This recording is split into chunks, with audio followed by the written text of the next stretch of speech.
Hello, hello.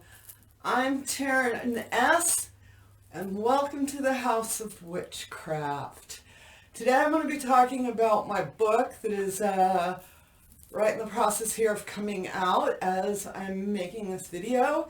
And it's called Hoodoo in the Psalms, God's Magic.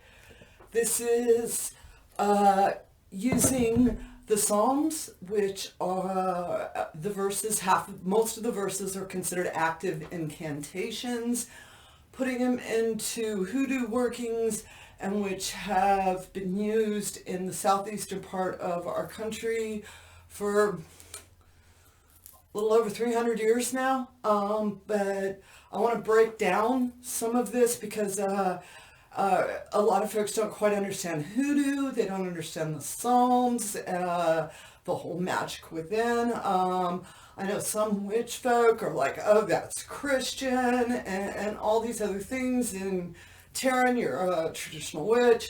You wrote a book about the Book of Psalms. And I may answer all those questions and say, damn right I did. First, I'm going to talk about the actual Book of Psalms. The Book of Psalms are not the words of God. They are folks' words to God, folks' words to divinity. All right? And the Psalms were written before there were Christians. Okay? They later adopted the Psalms, but the Psalms themselves are called songs. That's what a psalm is. It is a book of songs. And within this book, there are two types of verses. One is called a lamentation, and the other is called an incantation. Lamentations are the sorrows, where we release that energy within and we give it up to divinity. It is the songs of grief, of loss, sorrow, betrayal. There's just so many different reasons for lamentations. Now the second type are called incantations. And these are the active verses where you're asking different aspects of, and this is really into the Jehovah. Like I said, this is pre-Christian. But you're asking divinity to do something, because what we find within the Book of Psalms, it's asking, there are different aspects of God. There's the God of strength, the God of justice, a God of mercy, a God of vengeance, a God of healing. And there's 70 some different types, energies, aspects of Jehovah. Each psalm deals within that aspect. So some psalms are for justice, some are for healing, some are for vengeance. All right. And when you get into the Psalms, it tells you the use of herbs. It tells you about the use of petitions, of sweet burnt offerings, of the words that you should say unto divinity. All right.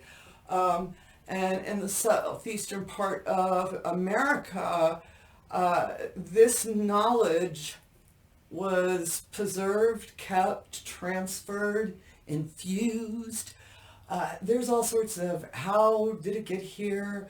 We do know historically, like we have slates from the city of Pompeii with a curse written on it using the book verse from the Book of Psalms.